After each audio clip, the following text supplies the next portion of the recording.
Hello students, मैं कवलजीत व्यास एक बार फिर से आप सभी विद्यार्थियों का इस YouTube चैनल में हार्दिक स्वागत अभिनंदन करता हूँ।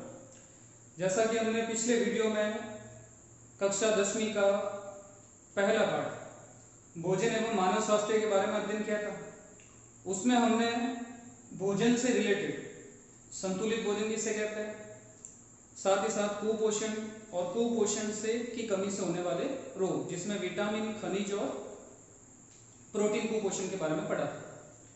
जिन विद्यार्थियों ने मेरी पिछली वीडियो नहीं देखी तो वो YouTube में जाके पहले वो वीडियो देखें, तभी आपको नेक्स्ट जो वीडियो अभी जो मैं वीडियो बताने जा रहा हूँ वो आपको अच्छे से समझ में आएगी। तो अपन स्टार्ट करते हैं पार्ट 1। जो हमारा पहले वीडियो में अपन ने जो पार्ट लिया था भोजन एवं मानव स्वास्थ्य, इसको अपन लेक्चर 2 में इसको आगे स्टार्ट करते हैं। अब अपन इस वीडियो में पढ़ेंगे मानव स्वास्थ्य के बारे में। तो मानव स्वास्थ्य का पहला टॉपिक अपन लेते हैं जल के बारे में।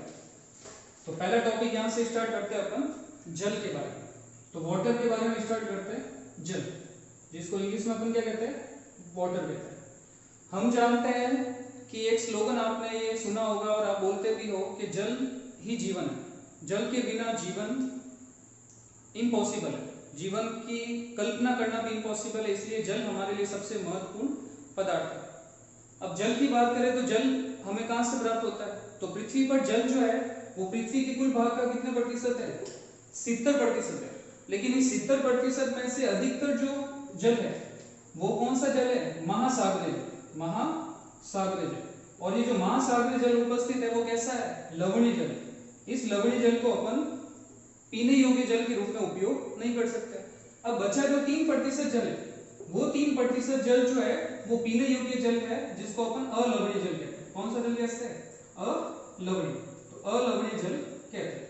इस जल को अपन पी सकते हैं, लेकिन इसमें से भी अधिकतर जल जो है वो ग्लेशियर, हिम पर्वतों के रूप में, और कुछ जल जो है वो हमें नदियों के रूप में, ट्यूबवेल के रूप में, भूमिगत जल, कुआं, बावड़ी, इससे हमें प्राप्त होता है। यानी यूं माना जाए इस 70% जल में केवल पीने योग्य जल की मात्रा यदि देखी जाए तो मात्र 0.1% है, ये हमें जल प्राप्त होता है।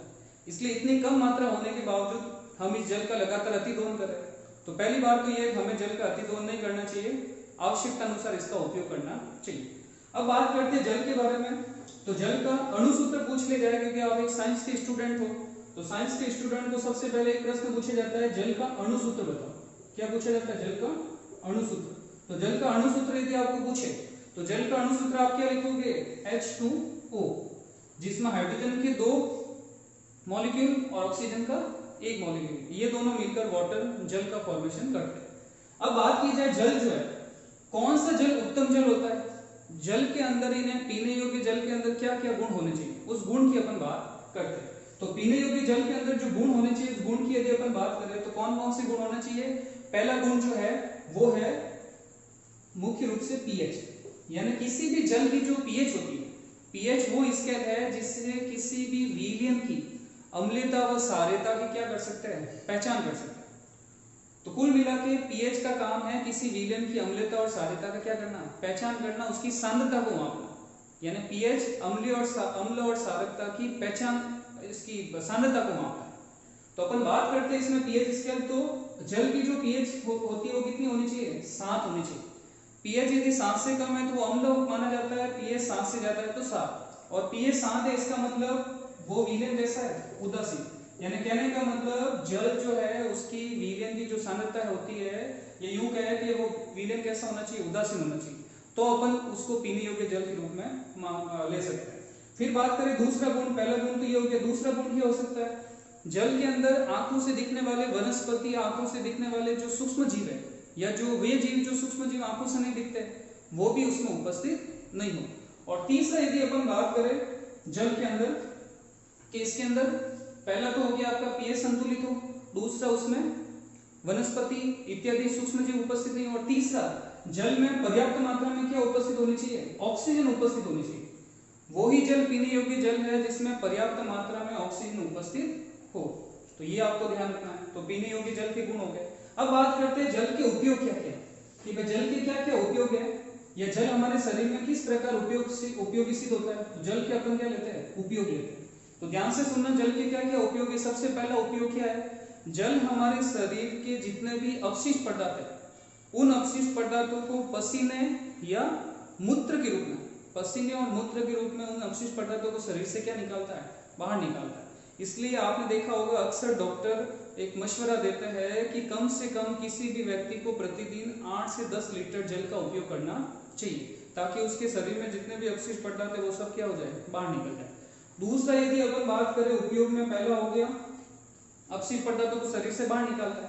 दूसरा, यदि अपन बात करें तो जल जो है वो अधिक यदि जल आप उपयोग करोगे तो शरीर की जो उपापचय प्रक्रिया है वो सही ढंग से बनी रहती है।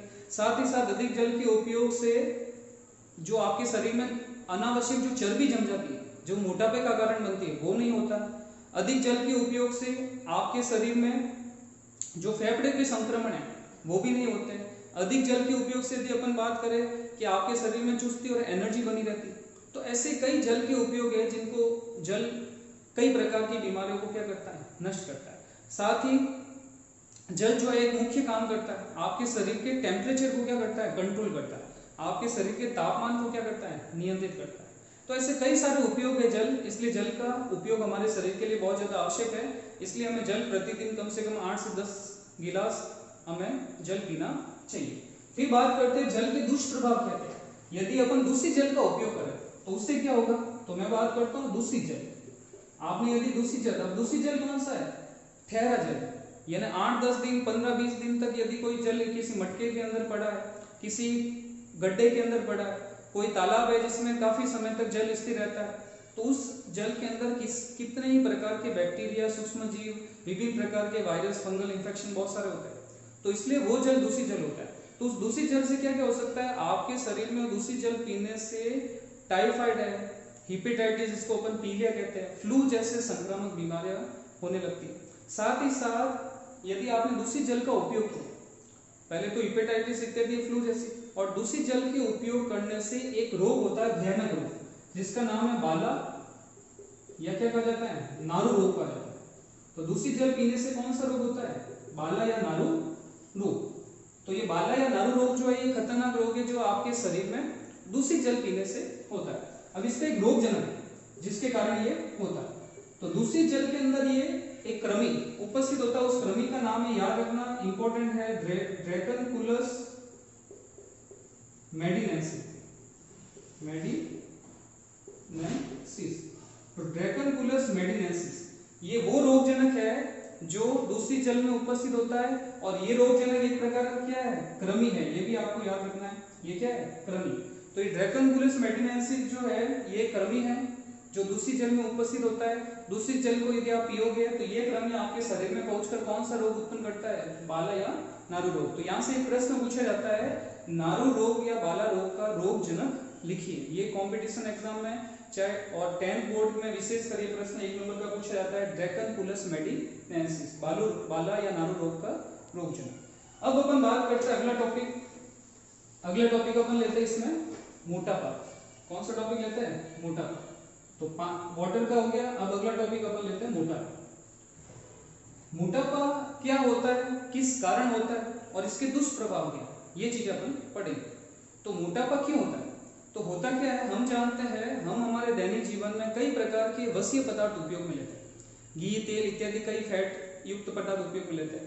तो जो वसीय पदार्थ अपन उपयोग में लेते हैं तो वसीय पदार्थों में वसा उपस्थित होती है, तेलीय पदार्थों में वसा उपस्थित होती है, और वो वसा हमारे शरीर में जाकर हमारी त्वचा के नीचे क्या पाया जाता है? वसीय उत्तक पाया जाता है। उस वसीय उत्तक में क्या होने लगती है? जमा होने लगती है। और जब ये वसीय उत्तक में वसा आवश्यकता से अधिक इकट्ठी हो जाए, और ये आवश्यकता से अधिक इकट्ठी हुई वसा हमारे शरीर पर यदि वो हानिकारक प्रभाव डाले तो उस स्थिति को अपन क्या कहेंगे? मोटापा। तो मोटापे की स्थिति क्या मानेंगे अपन?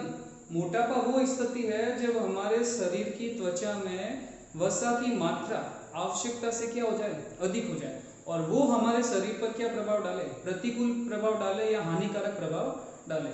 उस स्थिति को अपन क्या कहते हैं? मोटापा कहते हैं। और मोटापा के दौरान जो वसा आपकी वसीय उत्तक में इकट्ठा होती है, उस स्थिति में वसा आपकी त्वचा जो है वो कैसी हो जाती है? मोटी हो जाती है। तो उस स्थिति में उस वसा की मोटी जो त्वचा है उसको अपन चर्बी के नाम से जानते हैं। किस नाम से जानते हैं? चर्बी के नाम से। तो चर्बी का सीधा संबंध है मोटी त्वचा से, जिसमें वसा, उत्तक के अंदर वसा काफी मात्रा में इकट्ठा हो गई है। अब बात करते हैं अपन मोटापा के अंदर कि भाई मोटापा होता किस कारण है, क्या कारण है जिसके कारण क्या होता है? मोटापा होता है। तो मोटापा होने का कारण याद रखना, मोटापा हर किसी को नहीं होता। मोटापा होने का कारण समझना, मोटापा क्यों होता है उसका पहला कारण क्या है कि उपयोग की गई ऊर्जा, खर्च की गई ऊर्जा के बीच में यदि ज्यादा अंतर हो तो उस स्थिति में क्या होता है? मोटापा होता है। उपयोग की गई ऊर्जा और खर्च की गई ऊर्जा में क्या हो?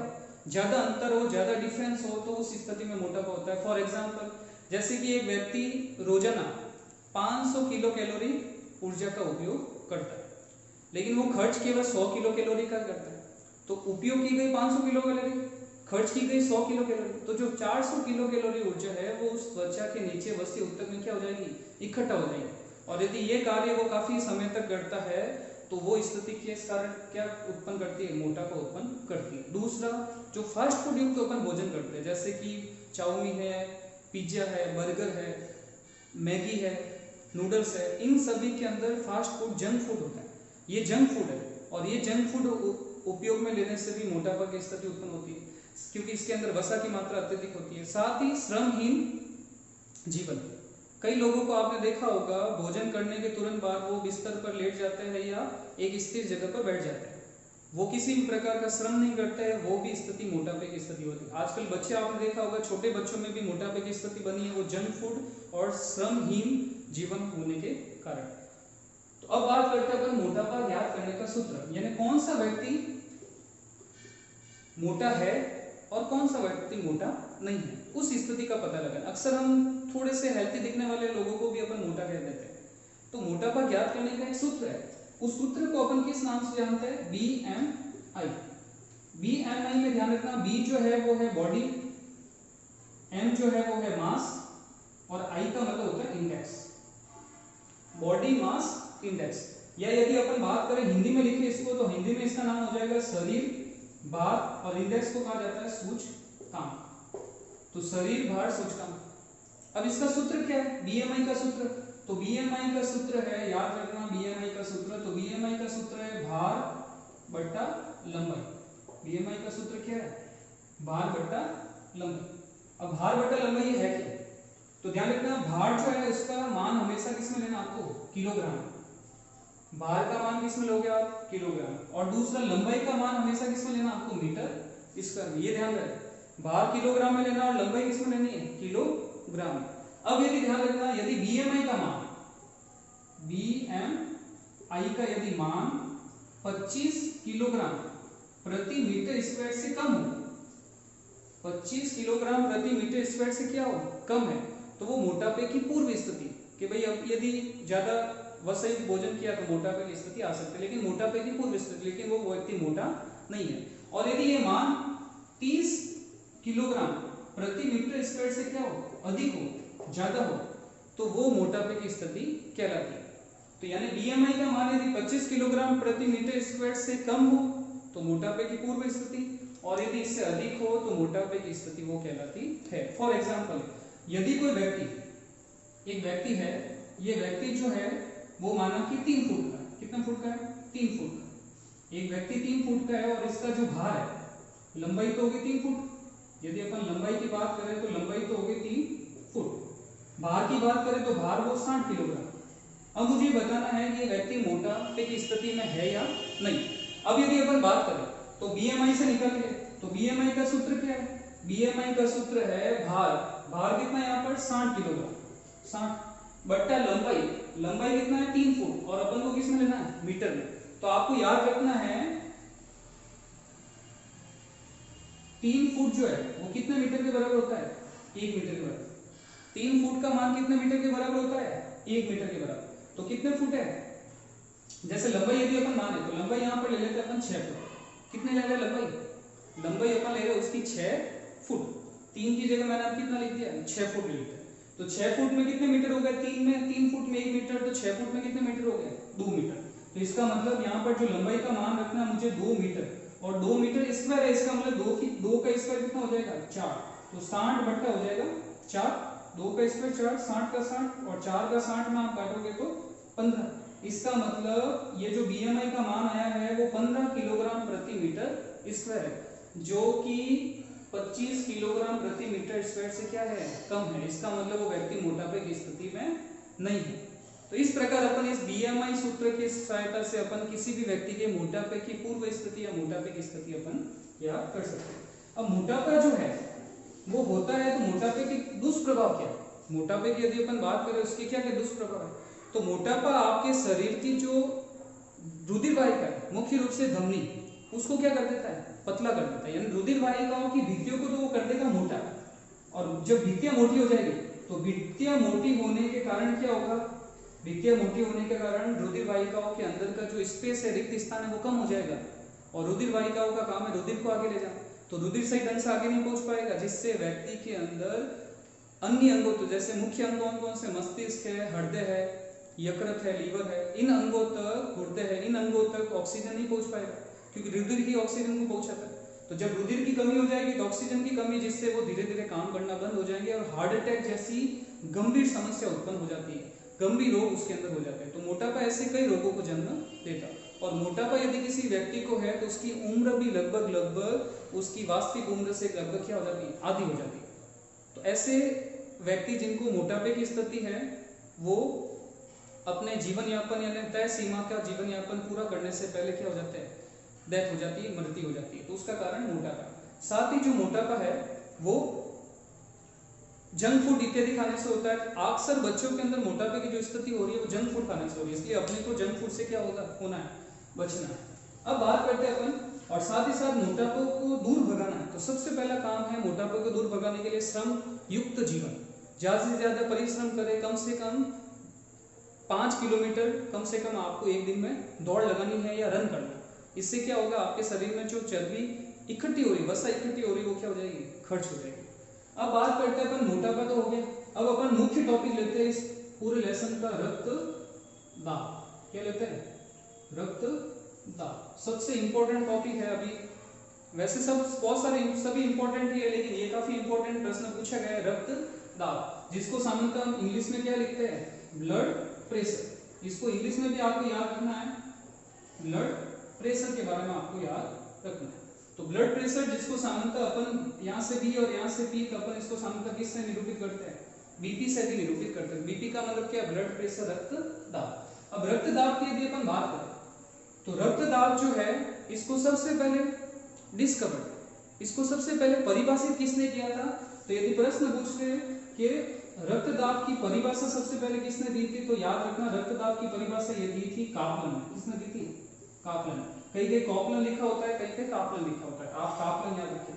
फिर बात करें रक्तदाब को सबसे पहले खोज किसने की, खोज ये यूं कह सकते हैं, रक्तदाब को सबसे पहले मापा किसने, रक्तदाब को सबसे पहले किसने मापा या किसने खोज की, तो वो भी याद रखना आपको, स्टीफन हेल्स। तो स्टीफन हेल्स का नाम आपको याद रखना है। ये वो वैज्ञानिक है जिसने रक्तदाब को क्या किया था, मापा था, रक्तदाब की माप की थी। और किसमें माप की थी, याद रखना, ये भी इसने घोड़े में मापा। रक्तदाब को किसमें मापा था, घोड़े के अंदर। तो रक्तदाब की परिभाषा कापलन के द्वारा दी गई, और रक्तदाब की खोज या रक्तदाब को किसने मापा, तो मापा किसने, स्टीफन हेल्स ने। किसके अंदर मापा, घोड़े के अंदर। तो सबसे पहले रक्तदाब को मापने का श्रेय, खोज करने का श्रेय जाता है स्टीफन हेल्स को। किसके अंदर इसने मापा था, घोड़े के अंदर मापा था। और परिभाषा किसने दी थी, कापलन ने। अब अपन पढ़ते हैं रक्तदाब को की परिभाषा कि रक्तदाब कहते किसे, रक्तदाब की क्या लेते हैं अपन, परिभाषा। तो परिभाषा इंपॉर्टेंट है, याद रखना। तो रक्तदाब जो है वो किससे रिलेटेड है, रक्त से रिलेटेड। यदि अपन इस शब्द में देखें रक्तदाब, तो अपन कह सकते हैं रक्त के द्वारा लगाया गया दाब। अब रक्त आपके शरीर में किसमें बहता है, रुधिर वाहिकाओं में। तो रुधिर वाहिकाओं के अंदर रक्त बह रहा है, तो देखो ये है रुधिर वाहिका है, धमनी या सीरा, दो रुधिर वाहिका है, तो रुधिर वाहिका ले लिया अपन। और इस रुधिर वाहिकाओं के अंदर क्या प्रवेश होता है, रक्त। ये रक्त इसके अंदर प्रवेश होता है।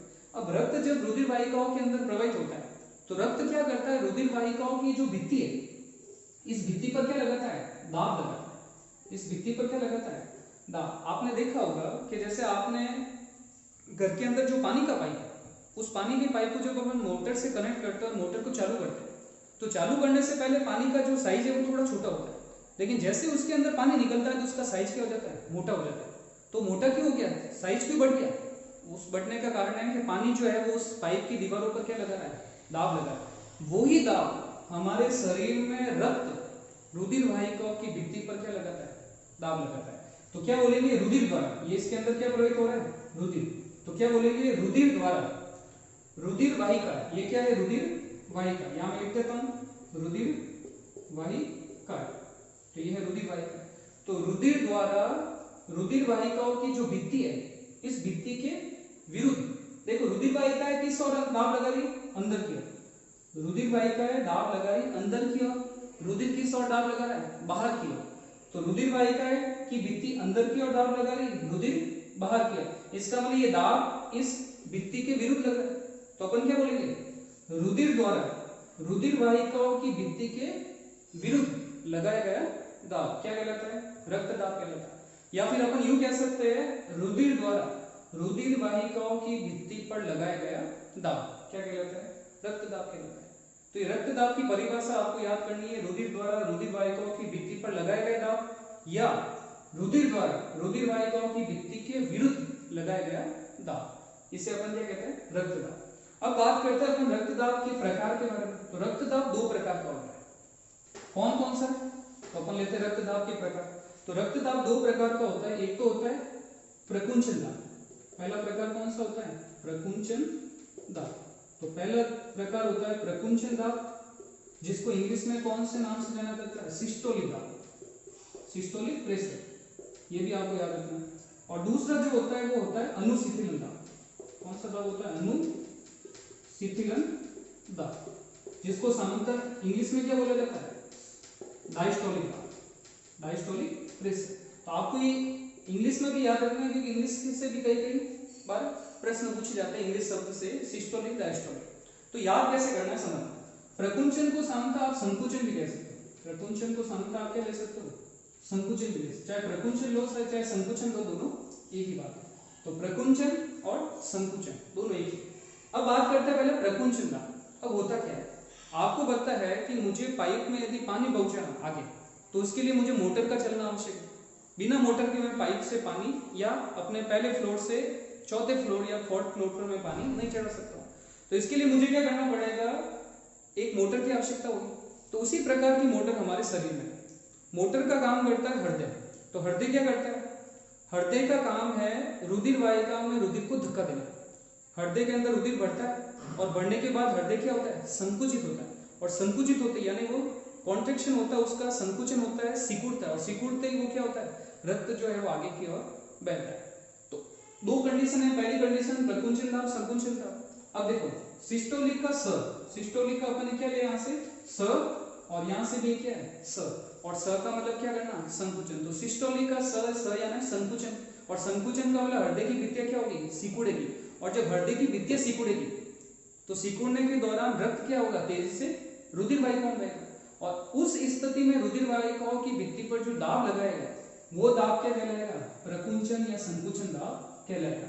यानी प्रकुंचन संकुचन दाब कौन सा होगा, जब हृदय की भित्तियों में संकुचन होता है, खासकर से कौन सी भित्तियों में, याद करना नीले की भित्तियों। कौन सी भित्तियों में, नीले की। हृदय में 4 कोष्ठक होता है, 2 आलिंद और 2 नीले। तो बात करते हैं प्रकुंचन दाब। तो जब हृदय की भित्तियों में संकुचन होता है तो उस स्थिति में रुधिर द्वारा, तो उस स्थिति में रुधिर द्वारा रुधिर वाहिकाओं की भित्ति पर डाला गया दाब, वो दाब क्या कहलाएगा, प्रकुंचन दाब कहलाएगा, संकुचन दाब कहलाएगा। क्योंकि संकुचन के दौरान हो, तो क्या लिखेंगे, वापस ध्यान से सुनना। जब हृदय की भित्तियों में संकुचन होता है तो उस स्थिति में रुधिर वाहिकाओं की भित्ति के विरुद्ध या भित्ति पर लगाया गया दाब क्या कहलाएगा, प्रकुंचन दाब या संकुचन दाब। अब ये प्रकुंचन है, जो संकुचन दाब है, ये कितना होता है, अभी मुझे ये बताओ, ये ज्यादा होगा या कम होगा, ज्यादा होगा। क्यों, क्योंकि संकुचित हो रहा है हृदय, तो ज्यादा तेजी से रक्त प्रवाहित होगा। तो वो कितना होगा, तो उसका एक माप है, वो याद करना आप, 90 से 120 मिलीमीटर मरकरी, ये इसका माप है। तो क्वेश्चन पूछ लिया प्रकुंचन दाब का माप कितना है, 90 से 120। यानी जब हृदय की भित्तियां संकुचित होगी तो हृदय की भित्तियां संकुचन के दौरान रुधिर वाहिकाओं की भित्ति पर दाब कितना लगेगा, 90 से 120 मिलीमीटर मरकरी, इतना दाब लगेगा। अब यदि बात करें अनुशीतलन दाब, तो अनुशीतलन दाब क्या होगा, इसका विपरीत। अब हृदय की भित्तियां क्या होगी, फैलेगी, हृदय की भित्तियां शिथिलित होगी, और जब हृदय की भित्तियां शिथिलित होगी तो रुधिर वाहिकाओं में जो रुधिर प्रवाहित होगा वो कम होगा, क्योंकि वो बढ़ने के लिए फैल गई।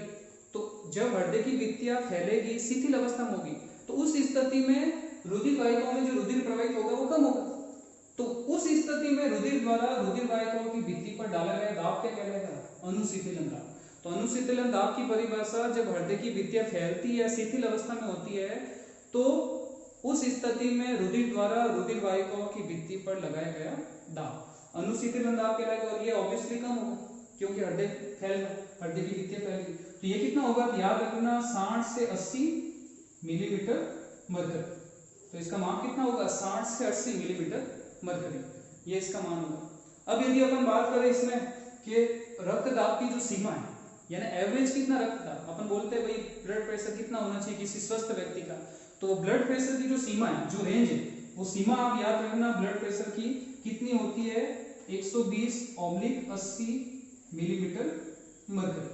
यानी यदि किसी व्यक्ति का ब्लड प्रेशर 120 से अधिक है तो वो हाई ब्लड प्रेशर कहलाता है, और 80 से कम है तो वो लो ब्लड प्रेशर। यानी एक व्यक्ति का, स्वस्थ व्यक्ति का ब्लड प्रेशर जो है वो कितना होना चाहिए, 120 से 80 के बीच में। यानी मैं यूं कहूं कि 80 से तो होना चाहिए, 80 से क्या होना चाहिए, कम, 80 से तो क्या होना चाहिए, ज्यादा होना चाहिए, जबकि 120 से क्या होना चाहिए, कम होना चाहिए। यानी 80 से 120 के बीच में होना चाहिए। तो किसी भी स्वस्थ व्यक्ति का जो रक्तदाब है वो कितना होना चाहिए, 80 से ज्यादा, 120 से कम, ये रक्तदाब होना चाहिए। तो क्वेश्चन पूछा जाता है रक्तदाब की परास लिखिए। सीमा को किस नाम से प्रश्न पूछा जाता है, परास। तो रक्तदाब की रेंज लिखिए, सीमा लिखिए, परास लिखिए, कितने लिखोगे, 120/80 मिलीमीटर मरकरी, ये मान आपको इसके अंतर्गत लिखना है। हमेशा ध्यान रखना 120 अधिक पहले आना चाहिए और 80 बाद में आना चाहिए। तो ये मान आपको रक्तदाब के रूप में लिखना है।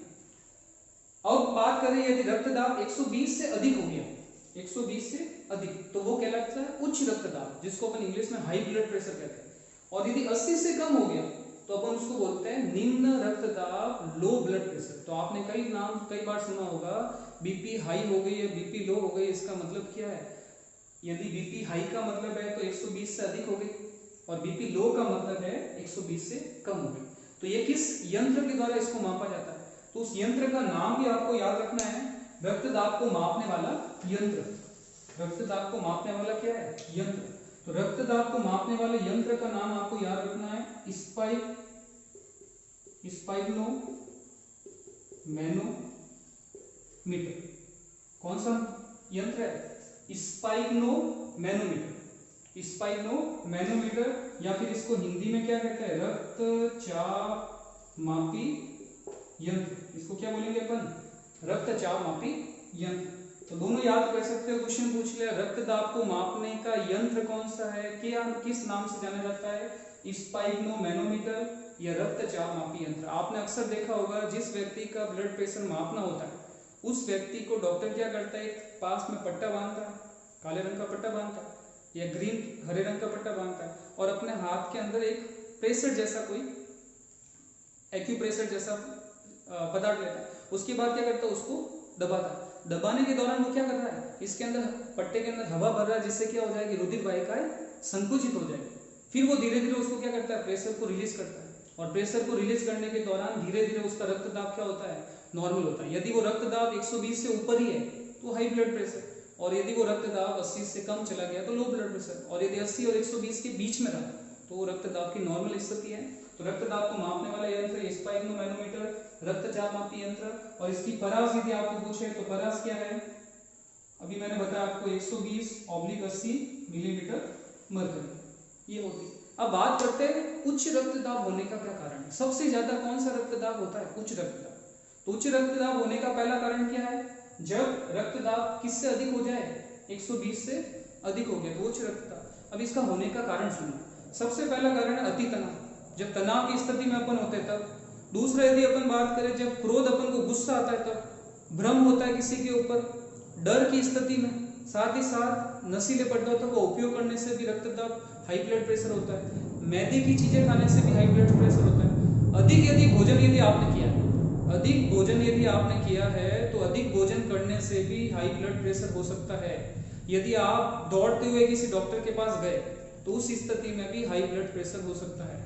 तो हाई ब्लड प्रेशर होने के कारण नशीले पदार्थ हो सकते हैं, मैदे युक्त भोज्य पदार्थ हो सकते हैं, मैदे से बने भोज्य पदार्थ, साथ ही साथ नशीले पदार्थ, बीड़ी, सिगरेट, गुटखा इत्यादि खाने से, क्रोध करने से, ज्यादा चिंता करने से, भय करने से, ये सभी भैया किस हाई ब्लड प्रेशर के कारण। तो हाई ब्लड प्रेशर का देखो, ज्यादा यदि आपने तनाव लिया, ज्यादा यदि तनाव की स्थिति में क्या होता है, आपकी जो हृदय की जो रुधिर वाहिका की जो भित्तियां है, वो रुधिर वाहिकाओं की भित्तियां जो है वो मोटी होने लगती है। जंक फूड यानी मैदे से बने पदार्थ जैसे समोसा है, नूडल्स है, पिज्जा, बर्गर, ये जंक फूड, इससे क्या होता है आपकी रुधिर वाहिका मोटी हो जाती है। रुधिर वाहिका मोटी हो जाएगी तो रक्त जितना आगे पहुंचना होता है उतना रक्त पहुंच नहीं पाता, और रक्त ज्यादा पहुंच नहीं पाएगा तो उस स्थिति में क्या होगा, हृदय अधिक दाब से रक्त को भेजेगी, और जब अधिक दाब से रक्त को भेजेगी तो वो ब्लड प्रेशर क्या कहलाएगा, हाई ब्लड प्रेशर कहलाएगा। इससे बचने का केवल, वैसे बहुत सारे इसके उपाय है, श्रम युक्त जीवन यानी लगातार अपन को 5-6 किलोमीटर एक दिन के अंदर अपन को 5-6 किलोमीटर दौड़ना चाहिए, श्रम युक्त जीवन को अपनाना चाहिए, मैदे युक्त खाद्य पदार्थ का भोजन नहीं करना चाहिए, आप जरूरत पड़ने पर या कभी इमरजेंसी कंडीशन हो तो ही अपन करें, साथ ही साथ नशीले पदार्थों से अपन क्या रहे, दूर रहे, और साथ ही साथ आजकल बच्चों में भी हार्ट अटैक यानी कि रक्तदाब की स्थिति उत्पन्न हो गई है।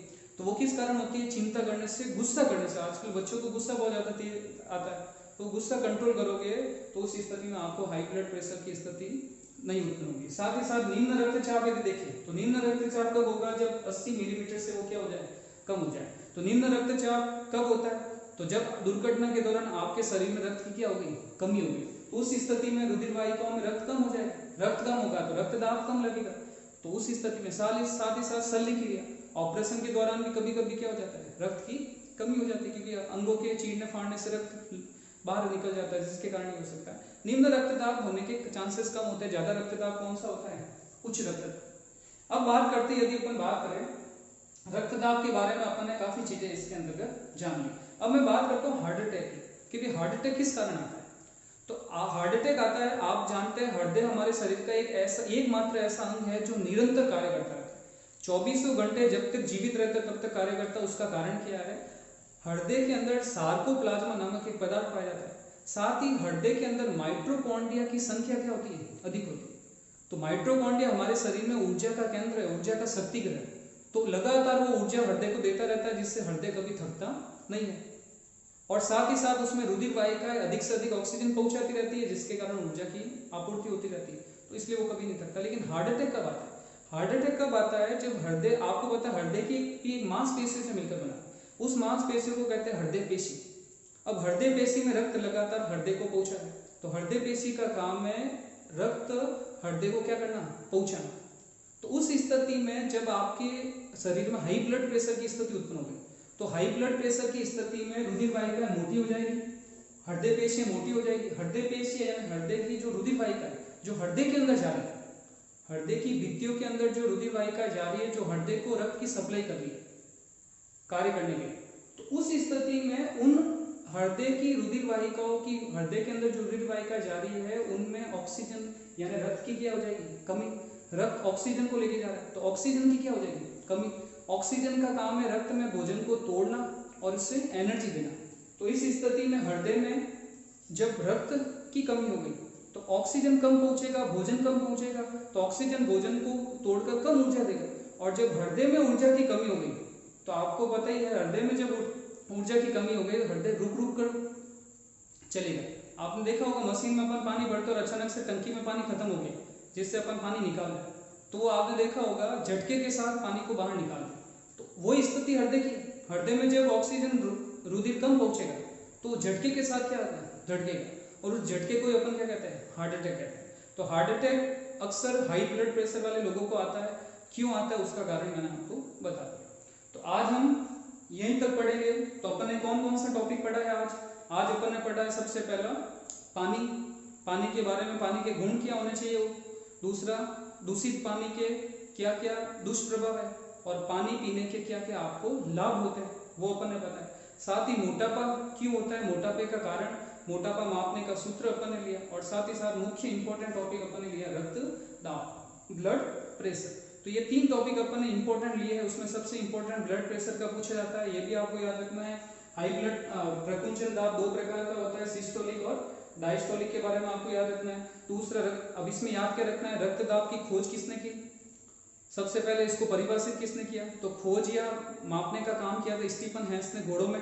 दूसरा परिभाषित किसने किया, कापलिन ने किया था। रक्त दाब की परिभाषा आपको याद रखनी है, क्या परिभाषा है, रक्त दाब की रेंज याद करनी है, सीमा परास याद करनी है, 120/80 मिलीमीटर मरकरी। रक्त दाब को किससे मापा जाता है, रक्त दाब के प्रकार सिस्टोलिक डायस्टोलिक, इसकी परिभाषा, इसका परास। सिस्टोलिक का मैंने बताया 90 से 120 और डायस्टोलिक का बताया था आपको 60 से 80 मिलीमीटर। और परास में मैंने बता दी किससे मापा जाता है, स्पाइरोमीटर से रक्त दाब को मापा जाता है, रक्तचाप मापी यंत्र। और आपको ये बात भी याद होनी चाहिए, पता होनी चाहिए, रक्त दाब को मापने के लिए कौन सी रुधिर वाहिका आपकी ली जाती है, धमनी। तो रक्त दाब किसमें मापा जाता है, धमनी के अंदर मापा जाता है, क्योंकि धमनी का काम है पूरे शरीर में रक्त को पहुंचाना, इसलिए सबसे ज्यादा रुधिर दाब कहाँ होता है, धमनी के अंदर होता है, जिसको अपन इंग्लिश में क्या बोलते हैं, आर्टरी। तो अपन आज इस वीडियो में यहीं तक लेंगे। यहाँ तक जितने भी क्वेश्चन आते हैं, क्वेश्चन जो आएंगे वो मेरे आप इस वीडियो की स्क्रीन पर देख सकते हो। जितने भी क्वेश्चन आ रखे आज तक, अभी तक मैंने जो इस वीडियो में पढ़ा है वो क्वेश्चन आपको स्क्रीन पर दिख जाएंगे। वो होमवर्क के रूप में आपको घर पर प्रैक्टिस करना है। यदि इस क्वेश्चन में से कोई भी क्वेश्चन यदि आपको नहीं आता है तो आप व्हाट्सएप ग्रुप में, यूट्यूब पे मैसेज पे आप लिख सकते हो, या फिर मेरे पर्सनल नंबर पे आप इस समस्या का निवारण मेरे से करा सकते हो। धन्यवाद।